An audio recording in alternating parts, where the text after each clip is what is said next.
At 6'9", Magic Johnson was built like a power forward, but revolutionized the game as a point guard with his dazzling passing skills and playmaking ability. He was a 3-time league MVP and a winner of 5 championships. His Lakers were known as Showtime, and Magic was the conductor. On the eve of his very first game, I would not impose upon any rookie in all of professional sports to talk to you. But I want you to know that this man has a smile that lights up a television screen from here to Bangor, Maine. Showtime was born when he arrived. Personality off the scale, energetic 24/7. Magic is straight down the middle, still going, still going. Oh! Highlight film. Showtime.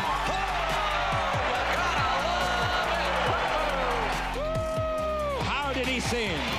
I always say that if I had to pick a team, he's my first pick because I know he's going to make whoever else I pick way better than they are. When you walk out of the locker room, here's this guy that's like, you know, let's go, let's go, let's go, let's get it on, let's do this, let's do this, let's do that. So all of a sudden you got this college atmosphere with the Lakers because Magic brought all of that fear. He came in, man, he's pushing that ball up the floor, and we were like, we gotta run. And if you didn't look up, and he was like, look up, Wood, I was like, hey! And the ball was right there.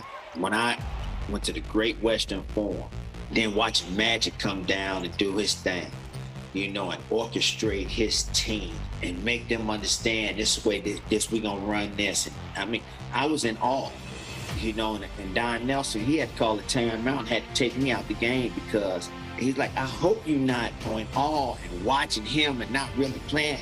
I wanted to tell him, yeah, I mean, I need to sit down for a minute because, wow, it took me a half just to realize that I'm playing against Magic. The one thing I think Magic brought that Laker team is that he was a leader. After a while, you didn't look at his age because you looked at his basketball IQ. And it was as high as any coach that ever played this game, and some of the best with Jerry West and Bill Russell, just to name a few. His basketball height, this guy's 19 years old.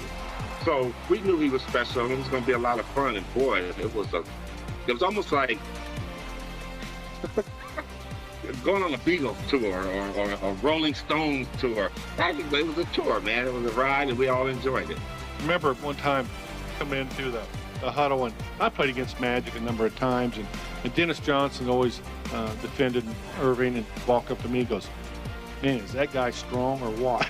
I said, I know he don't look very strong, but he's pretty strong. And he goes, Jesus, some of the things that he does out here, he said, there's no way I can stop him. He said, but don't you ever tell him.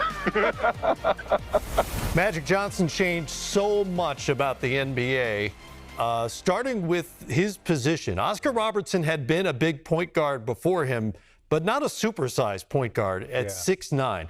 As a normal-sized point guard, what kind of a challenge did he pose? We had no shot. I mean, really, he was. He had the athleticism, he had the smarts, but then he had the 5th passing lane. So as a normal-sized point guard, right? You know, there's only 4 passing lanes. There's, you know, one here, one there, here, and there. Magic had a 5th passing lane that was right over your head, because no matter how tall you were trying to be, he was looking down over you and saying, hey, James, I think you're open. Hey, you know, so he can just pick you apart. And he did. And every time you made a mistake defensively, I mean, Matt, every single time you made a mistake defensively, he made you pay for it. Definitely the smartest player, you know, at the point guard position that I ever played against. He read the defense, know the clock. I mean, just brilliant, just brilliant. You know, because of his charisma, I think his competitiveness maybe gets lost on some fans. Even now, I'll hear these legendary stories about pickup games in which Magic Johnson refused to lose under any circumstances. How great a competitor was he? He was a great competitor, but he was extremely gracious. And I was so fortunate to come in under his tutelage, and had Magic Johnson not, you know, taken us in, me and Aguirre, who knows what type of players our rookie seasons would have been. He was generous with his time, generous with his knowledge. And you got to remember, Matt, he was on top of the league. He was the MVP of the NBA Finals, you know, and we're getting to run around with him and just see how he treats people, how he's interacting, how he's playing, how he's practicing, how he's working out. You know, that competitiveness with us while we're playing and competing. He's still trying to win. We're like, dude, you just won it. You was the NBA Finals MVP. Can we win the free throw contest? He wanted to beat you at everything. And that rubbed off on all of us, and it made us better players. And in 1980, we went right to the finals. And so we're playing in the pivotal series against the Philadelphia 76ers, and we're in game 5 at the Forum.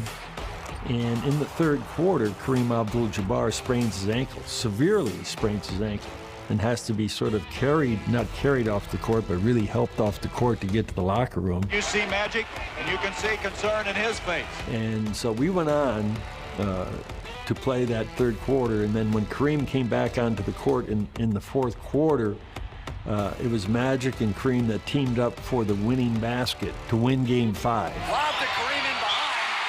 They got the back door on Kareem, who took a blow and made the basket and drew the foul. But after the game, we found out that Kareem was finished probably for the series, and we had to go back to Philadelphia to play Game 6. There were actually players that had approached me as the assistant coach at the time, because Paul Westhead was the head coach, and said, you know what, you should keep Magic home and keep Nixon home and keep Silk home and just take the other guys back. We're going to get killed in Philadelphia anyhow, and then we'll try to win it at home in Game 7. And Urban found out about this kind of talk, and he said, what are you guys talking about? What are you afraid of? You kidding me? He said the next game that we're going to play is a game we can win a championship. We're going to defer that game and because we don't think we can go in Philadelphia and win without Kareem? Oh, he was beside himself.